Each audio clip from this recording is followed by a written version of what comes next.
Okay, let us begin today with a disclaimer. If in the center of your books pages are coming out, that is because the church is equipped. You have to have one of those long reach deals. And the one we currently have, we have 3. 2 of them don't work, but we keep them. Because, we don't know why, but we do. Someone might fix them. Maybe a future pastor would come along and no one's looking to throw them away. But the one which is new is very cheaply built. The stapler is this long. It will not hold a full clip of staples, and it is the lightest weight stapler you will ever use. There are 18 pages here. It won't punch through them. So when the 2 that don't work are thrown away, the one you have should be thrown away too, and then get one that really works. So, that being said, I bought that stapler. You went to, and that's what Staples, and that's all they have. That is right. So because see, I look for the same thing, and I look at it and said, no. You gotta go online. Yeah, a thrift store. It's Find it all- all. yeah. Well, there's gonna be knowledge. Yep. Well, and then the other is choose a smaller book stream. Okay. Didn't have a problem when we just had 20 days worth. Why did you choose a long book? Because it's hard. Okay. So, did questions, concerns, etc., comments arise from your first week of reading? Do you know what week you're on? Elizabeth A. I got one. I didn't always know. And somehow I was reading. Okay. Yeah. Day 2. And this goes back to what Keith was talking about, how we take stories and we put into what we think we already know. And he did it. Did anybody find it? Look at day 2. Second paragraph. Jesus is the Messiah. When Jesus comes up out of the water. Okay? That's not in John. In John, Jesus never gets in the water. What else is not in John on that same line? Okay. Jesus never gets baptized. Well, and the dove? in John, The dove comes down, but Jesus is not in the water, and John is not because baptized. you hear what we're doing? We've heard that in Matthew. Yeah. As he came up out of the water, no. In every gospel, that there is that incident, that divine touch, theophany. Can't use that here because they don't speak Greek. But it's different. And what we do is we put them together and make one account. Instead of saying, why does Matthew do this? Why does Mark do this? Why does John do this? And part of what's happening in this, remember, John is trying to tell you that these people are giving witness to what they have seen and known. It's their experience. And just as Jesus will choose Nathaniel as disciple, and will say to him, he's never met him, but he says, I saw you. See? That is like, the sixth sense said, get that guy. In the same way, here is Jesus appears, and John goes, behold the Lamb of God. John doesn't even record in this instance John baptizing anyone. I mean, it says that's what he was doing, but it's not. If you were filming this, don't get in the water. Just stand here on the side. And he saw the Spirit come down like a dove. So, but the one who sent me to baptize with water had told me, you will see the Spirit come down. But it never says John baptized. And I kept thinking it's because of my version, the contemporary side. I read others. So. Good catch, Trained. Trained her well. And my other thing that I got out of it is it seems like he knows we learn more about these 4 disciples than we learned about any of the other disciples. All we know is they dropped their nets and followed. but there you have some interaction, or you know something about these guys. But that was interesting. That's what I learned. So, I don't know anything else. Question. Yes. On day 3, about the wedding, so I kind of read that as Jesus seems a little angry with his mother. Is he? Am I reading that all wrong, or? Yeah, there is that, you know, and the role that Mary plays in this. She's the initiator of this, you know. Jesus, get over here. Yeah, why? And Jesus should say, it ain't my problem. Say, I would not have served the good wine, because these people are so drunk, they won't know what they're getting now. But I think that's there to get Jesus' response. The style of John seems to be to set up conversations where Jesus can say, it's not my time yet. The line in Mark is, but they could not believe.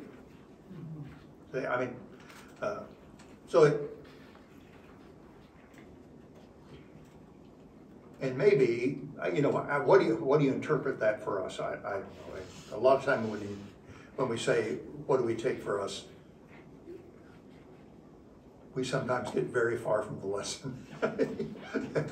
It will say whatever we want it to say if we just look long enough, or act like we know what we're talking about.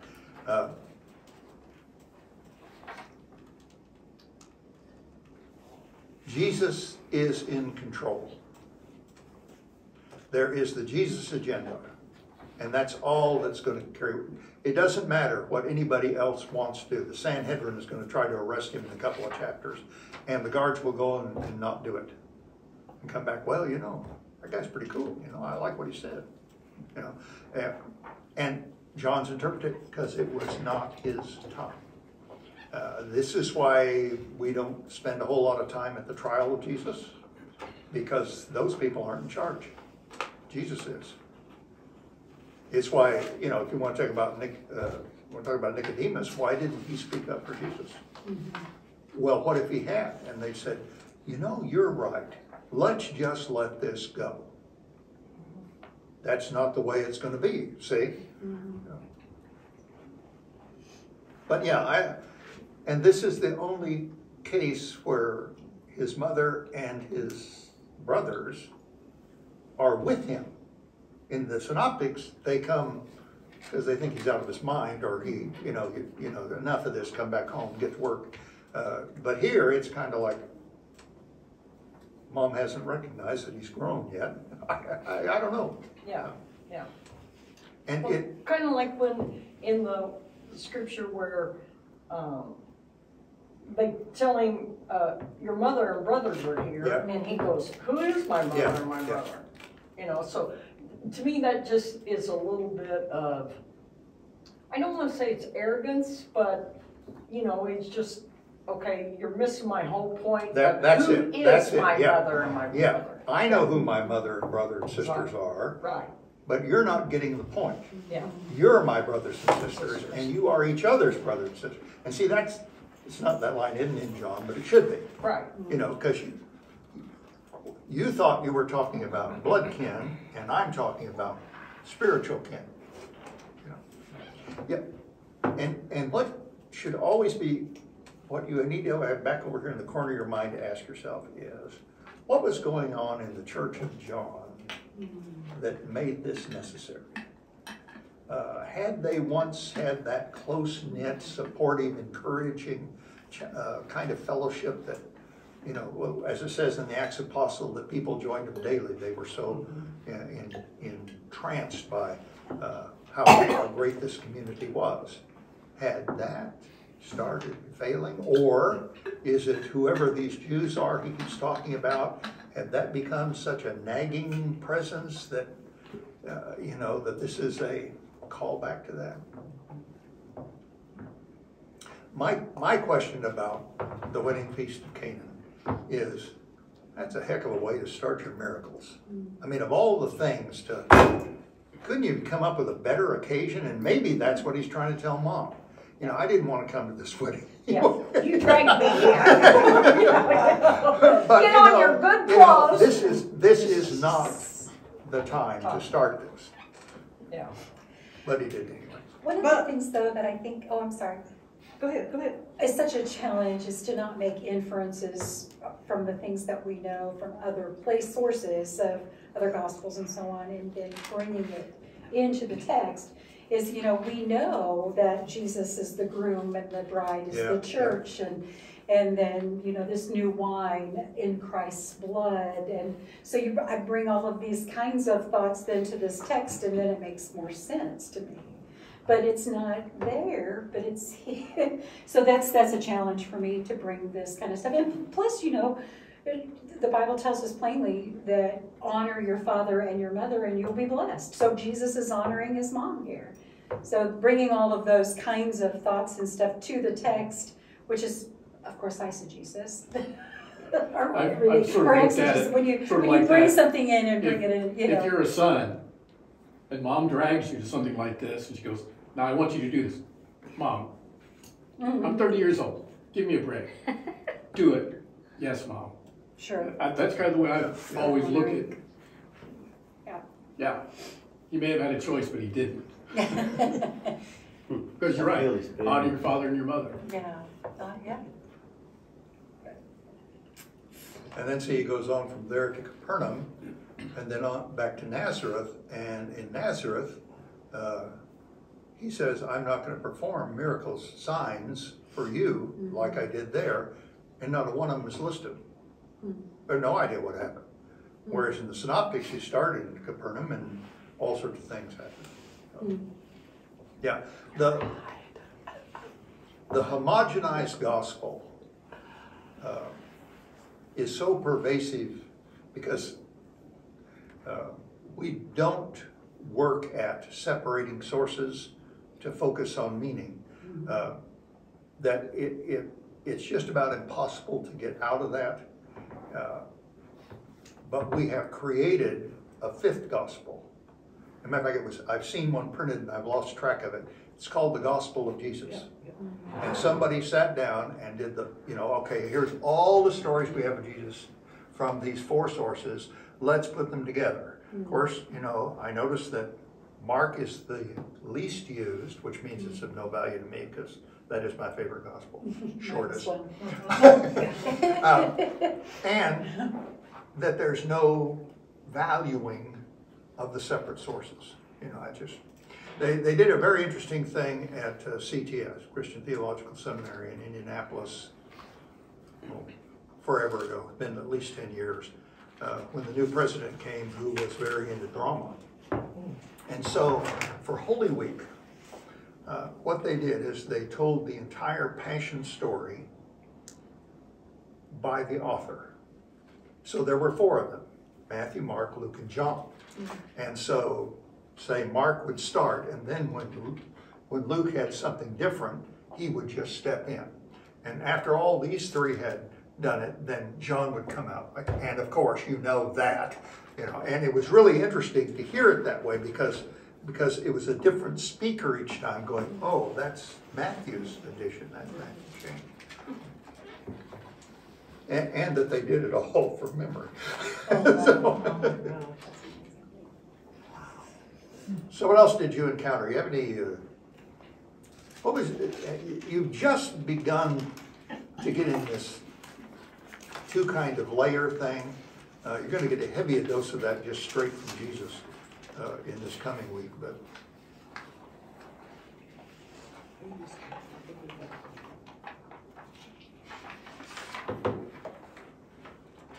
Okay, back to the Cana.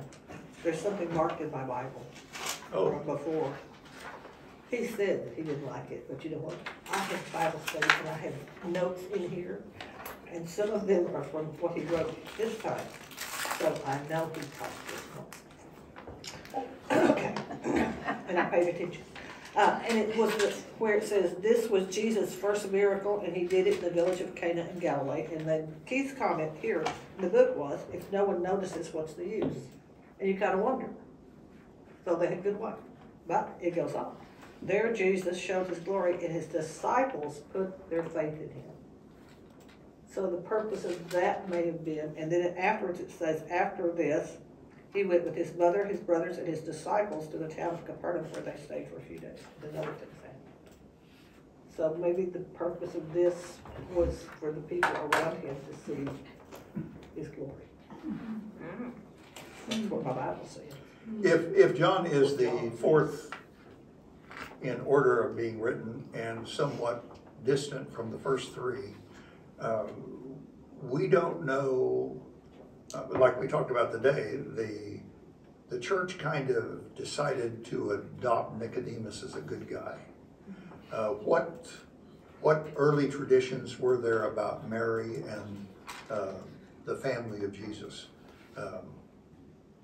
It took a long time for the Catholic Church to decide that Mary was a demigod, to be worshipped and a conduit.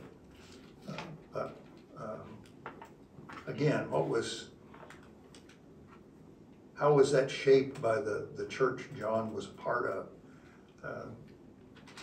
As far as I know, they can't even figure out where this John was at the time he wrote to know what kind of circumstance.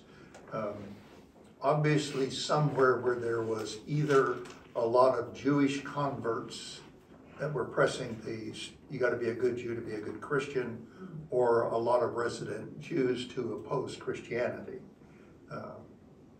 But that doesn't really narrow the field down at all. So when the Gospels were written, so did they more or less, did they make notes and write stuff down while Jesus was here, or was it all taken down from memory and written after he was gone? I have a very definitive answer to that. We don't know. Okay. Because nobody made notes about that either. I put that little chart up last week about the supposed way the synoptics came into being. There isn't any indication that anybody was keeping a record. But again, so what do we do with that? We go, I can't even remember what his name is. How did they remember things? Because they didn't have notepads. As soon as you could put numbers in your phone and it would tell you who it is, you stop remembering numbers. How many of you can recite the phone number where you grew up? Yeah, had to know it because you had to dial it every time, didn't you?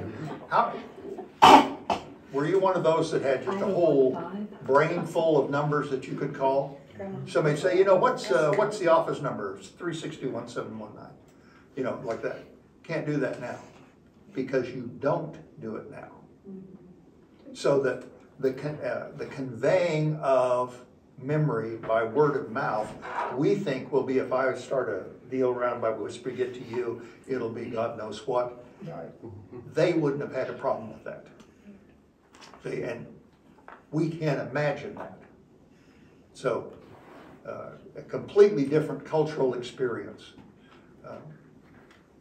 I don't think they had a big problem though, because I think God gave them the words and the Holy Spirit directed. Absolutely. Amen. Amen. So, but they had to be somewhere where they could write. I mean, because they just didn't carry around a pen and paper with them, right? Right. Yeah. So, Yeah. but, and like Susie said, maybe it was because they were so in tune to what Jesus, you remember. Seeing is believing, but blessed are they who haven't seen and still believe. So They were practiced also in oral tradition. I mean, that's the whole, the whole law of Moses this was all oral tradition. And if I remember right from seminary days, Mark was an oral gospel to begin with before it was ever written down. So that retelling and retelling of the story brings it, Well, and you know, in this gospel, John says, if all the things Jesus did, there were so many you couldn't be written down. Well, think about it. We wouldn't be able to How many change. of his sermons were the Sermon on the Mount, which, by the way, is something Matthew put together, but the Beatitudes may have opened every message. Yeah. You know? It played real good in Russellville. I wonder how it'll play in Waywood.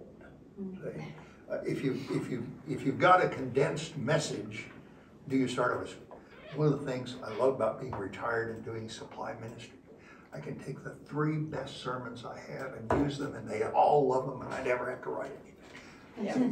And here I am in the 83rd year of my internship here, having to write sermons fresh, and need to double my salary. Maybe we can do that in May. So. But yeah, it's a huge quandary of there's just a black hole there of what happened in that time. And but think about the letters of Paul. You know, how many letters did he write? We think, well, we don't. You know, however many there are. You know, what is 17? Well, no, because in one of them he talks about 2 other letters which didn't survive for whatever reason. Boy, this makes us really look really bad. Oops, what happened to that one? And you know, this is really good. I think you guys might like to look at this. You know, that's. Yeah. I think too, the gospel writers are telling the story for what they want their audience to know about this, what touched, what was important to them, what was important to Matthew, you know, and for John. You know, and if you're telling somebody about your faith life, you tell them what's important to you and what you've seen. You know, if any of us were to tell our faith stories, there would be a commonality, but there would be something very personal. And you think about Matthew, Mark, Luke, and John, you know, maybe it was they were interviewing people. You know, what do you remember about Jesus? Yeah, you know. So I'm sure they talked to each other. They talked to other people. So I guess it'd be like any biographer today wouldn't just sit down with what that person remembers, but they would go to different sources and talk to people. And so you're getting a broad understanding of what Jesus was to all these different people. You know, and then the thing is, we have to figure out, what does that mean for me? As a kind of example of that, I recently read a book about the 17 days it took Abraham Lincoln to get from Springfield, Illinois, to Washington, D.C. for his inauguration. The guy spent 7 years doing research because he wanted to be able to comment about every stop that he made along the way. And you can imagine if it took him 17 days, there were a lot of stops, and that was on purpose. Well, he had the luxury of all of those newspapers being somewhere on file, to where he could get first eyewitness accounts. And by the way, they varied greatly to the best thing I've ever heard to pure nonsense, you know, from the same town, different papers. You know. Well, we suppose that the reason that the first 3 Gospels were written was the fact that the realization that the eyewitnesses, the apostles, were disappearing, dying. So, we better write this down. They lived it. They can remember it because it is their story, experience that they're sharing with us. So, You said something earlier, and I'd love to hear what you have to say. You said something about what John's experiences were when he wrote this down. So how close was the writing of the Gospel of John to the book of Revelation? Were they how many years was that? And was that part of what influenced his writing of the Gospel? I have no idea, I'm asking you. yeah, see, one of the things, you know, I chose a seminary that did not require language because I had so much trouble getting through one language to get out of undergraduate school, that the idea of learning Latin and Greek, because besides, I thought there are plenty of people that do that for a living, and I can read what they do. So this whole bit of, I'm with you. I did the same thing. and part of what I encountered that I'd never thought about is that when you look at how someone speaks or writes, they have a style. You can tell something about their education, their background. You know, you can listen to Betsy talk and you can say, she ain't from around here.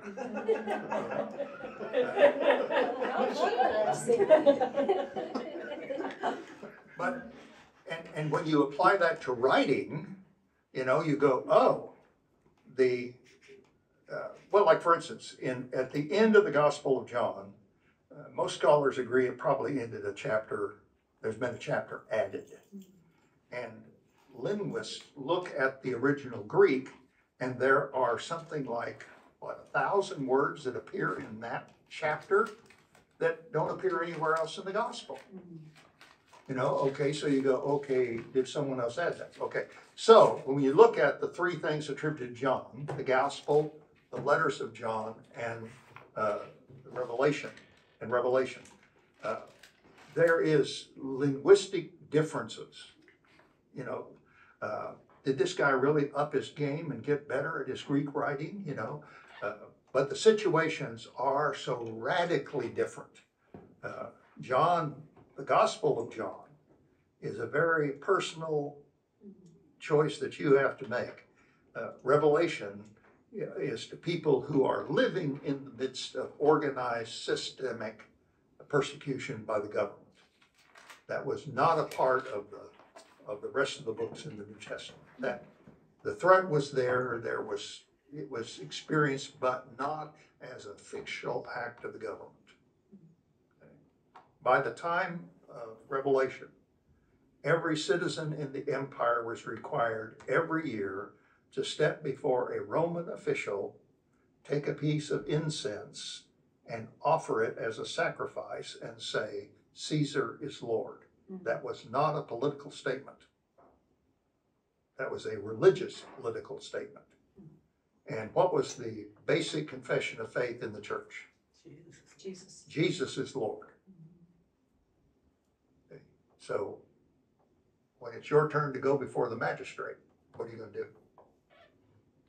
There were plenty of job opportunities for those who wouldn't do it, by the way. They had daily openings in the lion's dens for them. Take part in the games. Did that answer your question at all? I thought I circumvented it. Buried it in verbiage. No, I think that was good. We are too guilty of seeing a name and then encounter something else in the Bible with the same name and just assume it's the same person. Well, that happened last week. When the first beginning of the sermon, when you were talking about John the Baptist, and somebody said something about John, and I did the same thing you did. Which John is he talking about? You know? Yeah.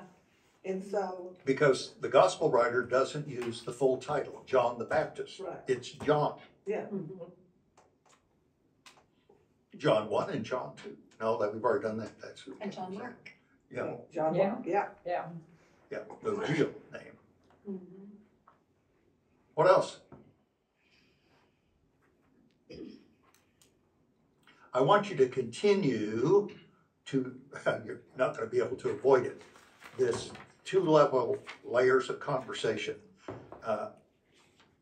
And maybe what you should be looking for is, where are the occasions where you find you have to do that? I saw one this morning during the children's moment where Susie was trying to make a point here, and they were going to do everything possible to not go there, you know. We never do that as adults, do we? Oh, no. Honey, we need to talk. Oh, look at the weather. So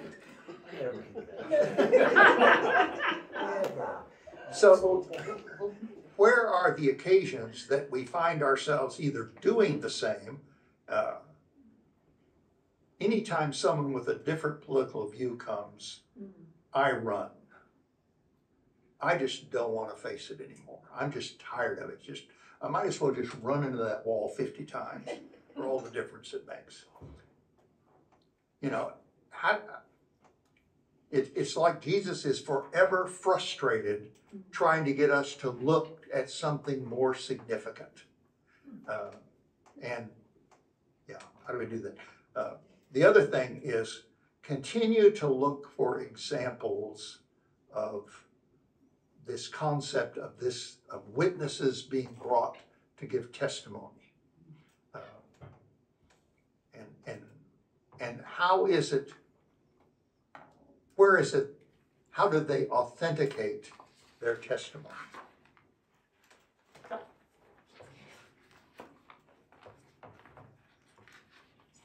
And then our witness next week will be the woman at the well.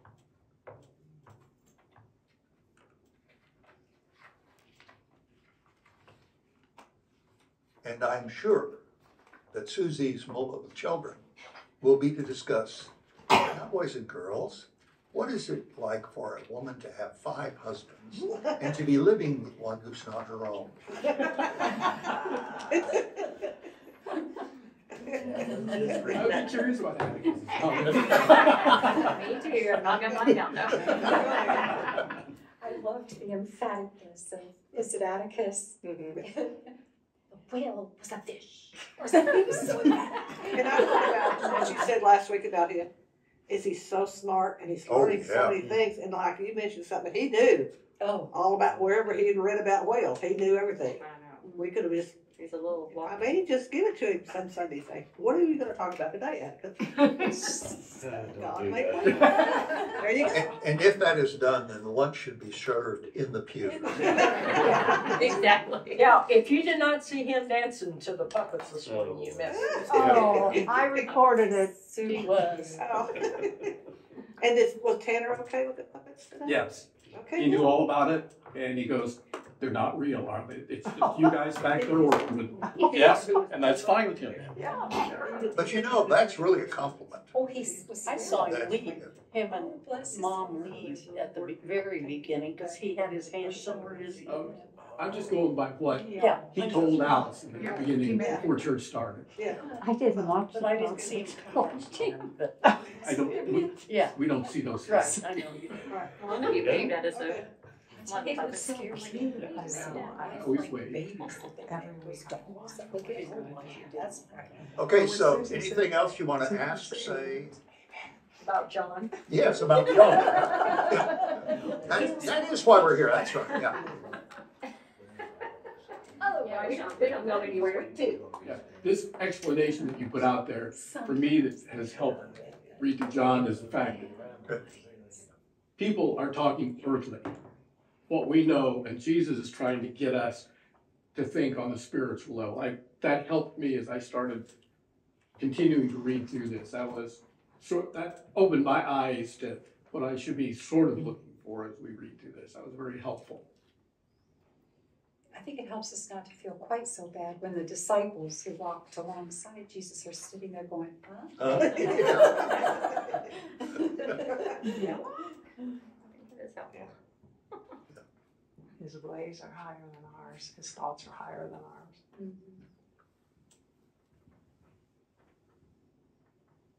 Hearing nothing further, let's go forth and do day 6, week 2. So sweet. Good, thank you. Thank you.